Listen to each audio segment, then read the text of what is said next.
नमस्कार, स्वागत है आपका हमारे चैनल पर। मैं हूं आपके साथ शिप्रा सैनी। नारदक स्टिंग केस में ममता बनर्जी की मुश्किलें बढ़ रही हैं। सीबीआई की याचिका पर सुप्रीम कोर्ट में सुनवाई हुई। सुप्रीम कोर्ट ने सीबीआई दफ्तर के बाहर ममता बनर्जी के धरने को लेकर उन्हें कड़ी फटकार लगाई है। पश्चिम बंगाल का सियासी तूफान थमने का नाम नहीं ले रहा है। चुनाव नतीजों के बाद अलग अलग मुद्दों को लेकर बीजेपी और टीएमसी आमने सामने हैं, लेकिन वहीं अब नाटा स्टिंग केस में फंसे टीएमसी के 4 नेताओं ने कहीं न कहीं मुख्यमंत्री ममता बनर्जी की मुश्किलें बढ़ा दी हैं। हालांकि ममता ने अपने मंत्री और नेताओं को सीबीआई की जांच से बचाने के लिए तमाम कोशिशें की। सीबीआई दफ्तर में ममता बनर्जी अपनी पार्टी के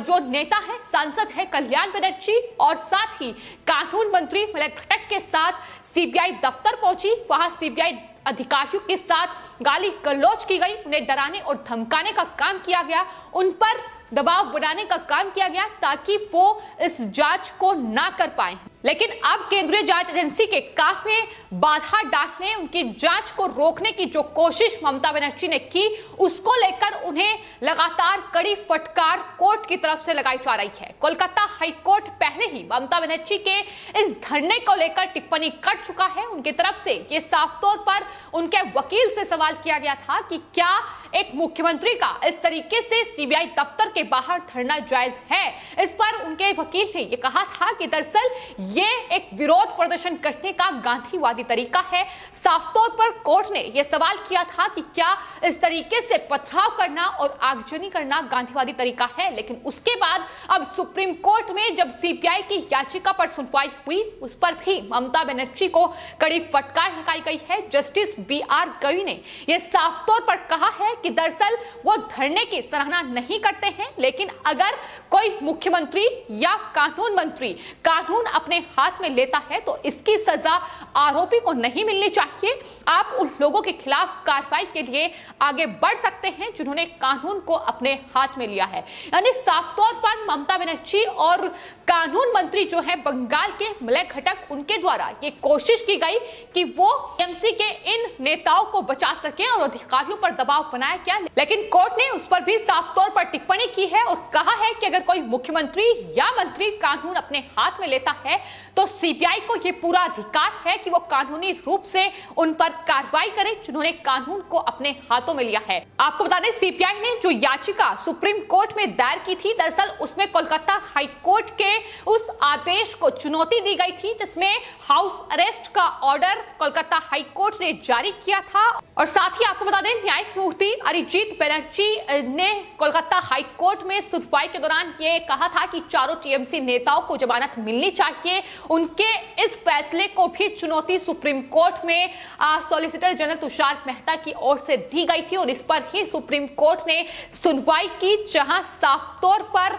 सॉलिसिटर जनरल तुषार मेहता की ओर से ये मांग की गई थी कि दरअसल इनकी जमानत पर रोक लगाते हुए इन्हें जिस तरीके से हाउस अरेस्ट का ऑर्डर जारी किया गया है वो ठीक नहीं है। इन चारों नेताओं को जेल में होना चाहिए। और आपको बता दें, सुप्रीम कोर्ट ने जब इस पूरे मामले की सुनवाई की तो सॉलिसिटर जनरल तुषार मेहता ने सीबीआई का पक्ष सुप्रीम कोर्ट के सामने रखा। उन्होंने कहा कि यह मामला केवल जमानत के मुद्दे का नहीं है, बल्कि इसमें कानून के शासन से जुड़े बड़े मुद्दे भी शामिल हैं। सॉलिसिटर जनरल की ओर से यह कहा गया कि दरअसल इस राज्य में ऐसा होता रहता है और मुख्यमंत्री आरोपों की मदद के लिए पुलिस थाने में घुस जाती है, कानून मंत्री सीबीआई जज के सामने बैठे रहते हैं। तो इस तरीके से बताने की कोशिश की गई कि आखिर किस तरीके से बंगाल में फिलहाल जो सिचुएशन है, जो कानून व्यवस्था है वो बिगड़ी हुई है और उसे बिगाड़ने का काम मुख्यमंत्री ममता बनर्जी की ओर से ही किया जा रहा है। और साफ तौर पर सीबीआई अधिकारियों को डराने और धमकाने की कोशिश की जा रही है।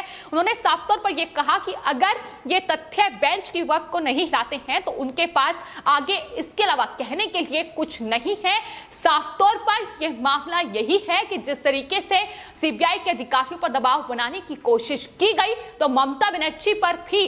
कड़ी टिप्पणी उनकी तरफ से की गई। सॉलिसिटर जनरल की ओर से यह कहा गया कि दरअसल के बंगाल के मंत्रियों के कहने पर जो गुंडागर्दी के अभूतपूर्व कृत्य जो किए गए हैं वो मामला उसका भी है, ना कि सिर्फ वो जमानत पर बात कर रहे हैं। इस पर जस्टिस गई ने जवाब देते हुए कहा कि हम नागरिकों की स्वतंत्रता के मुद्दे को राजनेताओं के अवैध कृत्यों के साथ नहीं मिलाना चाहते हैं। यानी जिस तरीके से कोर्ट ने टिप्पणी की उसमें साफ तौर पर यह कहा गया कि व्यक्ति की जो स्वतंत्रता है वो पहले देखी जाती है और साफ तौर पर यह सुझाव सुप्रीम कोर्ट की ओर से सॉलिसिटर जनरल को दिया गया कि दरअसल वो अपनी याचिका को वापस ले लें और कोलकाता हाई कोर्ट की 5 जजों की पीठ के सामने ही इस पूरे मामले को उठाएं, जिस मामले को वो सुप्रीम कोर्ट में उठा रहे हैं। और इस तरीके से सुप्रीम कोर्ट की सलाह पर, हालांकि आपको बता दें सीबीआई ने अपनी ये याचिका वापस ले ली, लेकिन जिस तरीके से टिप्पणी ममता बनर्जी के धरने को लेकर सुप्रीम कोर्ट में भी की गई, उन्होंने साफ तौर पर यह कहा है कि अगर मुख्यमंत्री और तमाम जो बंगाल के मंत्री हैं उन्होंने कानून अपने हाथ में लिया है तो सीबीआई को यह पूरा अधिकार है कि वो उन पर कानूनी रूप से कार्रवाई कर सकता है। आपको बता दें फिलहाल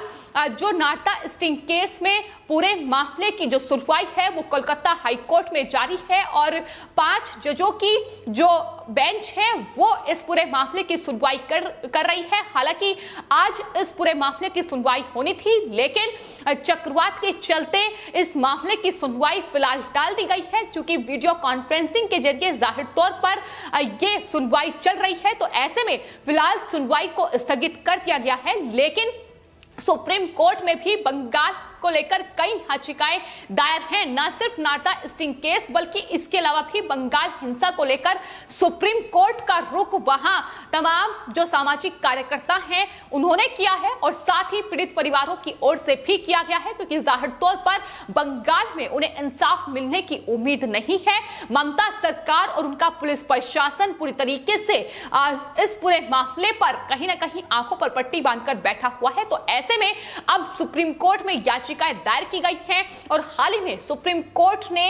एसआईटी जांच को लेकर जो याचिका दायर की गई थी, जिसमें यह मांग की गई थी कि बंगाल हिंसा की एसआईटी जांच होनी चाहिए, उसको लेकर सुप्रीम कोर्ट ने बड़ा फैसला सुनाते हुए ममता बनर्जी सरकार को बड़ा झटका दिया, उन्हें नोटिस जारी कर दिया है और जाहिर तौर पर इस पूरे मामले के आने वाले वक्त में एसआईटी से जांच की मांग लगातार तेज हो रही है। और साथ ही यह भी कहा गया है कि दरअसल जिन लोगों का नुकसान इस बंगाल हिंसा में हुआ है, जिनके घरों को आग के हवाले किया गया है, जिन लोगों ने पलायन किया है, उनके पुनर्वास को लेकर जो फैसला है वो सुप्रीम कोर्ट सुनाए, उनके पुनर्वास की व्यवस्था अब सरकार की तरफ से की जाए, ये मांग उस याचिका में की गई थी, जिसको लेकर सुप्रीम कोर्ट ने ये नोटिस बंगाल सरकार को दिया है कि वो एसआईटी का गठन करे। तो लगातार जो सुप्रीम कोर्ट में याचिकाएं हैं बंगाल हिंसा को लेकर और नाटा स्टिंग केस को लेकर वो दायर की जा रही हैं और बंगाल सरकार ममता बनर्जी लगातार फंसती नजर आ रही है। नाटा स्टिंग केस जहां एक तरफ ये बड़ा खुलासा भ्रष्टाचार का बंगाल सरकार में हुआ है, जहां उनके नेता और मंत्री लगातार फंसते नजर आ रहे हैं, लेकिन वहीं दूसरी ओर आपको बता दें बंगाल हिंसा को लेकर लगातार अब सीबीआई या एसआईटी की जांच बंगाल हिंसा को लेकर की जाए, ये मांग लगातार तेज हो रही है। इससे पहले भी कई याचिकाएं सुप्रीम कोर्ट में दायर की जा चुकी हैं, यहां तक कि राष्ट्रपति शासन पश्चिम बंगाल में लगाया जाए, इसको लेकर भी याचिका सुप्रीम कोर्ट में दायर एक एनजीओ की तरफ से की गई थी। इसके अलावा बीजेपी प्रवक्ता गौरव भाटिया की ओर से भी सुप्रीम कोर्ट में बंगाल हिंसा को लेकर एक याचिका दायर करते हुए यह मांग की गई थी कि दरअसल बंगाल हिंसा की सीबीआई जांच होनी चाहिए, क्योंकि उन्होंने इस हिंसा में कई बीजेपी कार्यकर्ताओं को खोया है, उनकी जान गई है और टीएमसी ने इस हिंसा को अंजाम दिया है। ये साफ तौर पर आरोप लगातार लगाए जा रहे हैं। फिलहाल जिस याचिका पर नोटिस जारी किया गया है, आपको बता दें सामाजिक कार्यकर्ताओं की ओर से यह याचिका सुप्रीम कोर्ट में दायर की गई थी, जिसमें यह दावा किया गया था कि बंगाल हिंसा जिस तरीके से हुई है, टीएमसी की जीत के बाद ही यह तांडव जो है बंगाल में देखने को मिला, जहां लाखों लोगों से ज्यादा को पलायन करने पर मजबूर होना पड़ा और उनकी संपत्ति का नुकसान हुआ है। महिलाओं के साथ बलात्कार की घटनाएं सामने आई हैं। महिलाओं को लेकर भी लगातार उनको इंसाफ किस तरीके से मिल पाए, इसको लेकर भी महिला आयोग अब लगातार संज्ञान ले रहा है। 31 मई को बंगाल के डीजीपी को तलब किया गया है रिपोर्ट के साथ कि आखिर कितनी एफआईआर, कितनी कार्रवाई अभी तक बंगाल हिंसा को लेकर महिलाओं के साथ जो अपराध हुआ है उस पर की गई है। उसकी रिपोर्ट अब राष्ट्रीय महिला आयोग को सौंपी जाए, इसको लेकर भी जो नोटिस है वो बंगाल डीजीपी को दे दिया गया है। तो लगातार कार्रवाई की जा रही है, रिपोर्ट बंगाल हिंसा को लेकर तैयार हो रही है। वहीं राज्यपाल लगातार बंगाल में बिगड़ती कानून व्यवस्था और साथ ही जिस तरीके से वहां पुलिस प्रशासन सत्ता की कैद में है, उसको लेकर भी सवाल लगातार उनकी तरफ से उठाए जा रहे हैं कि दरअसल जिस तरीके से बड़े पैमाने पर टीएमसी के गुंडों ने इस हिंसा को अंजाम दिया है, उन अपराधियों पर कार्रवाई होनी चाहिए और ममता बनर्जी जो लगातार तानाशाही शासन पश्चिम बंगाल में कर रही है, उसे खत्म करना चाहिए। फिलहाल आपकी इस पूरे मामले पर क्या राय है, हमें कॉमेंट बॉक्स में जरूर लिखें और चैनल को सब्सक्राइब करें। धन्यवाद।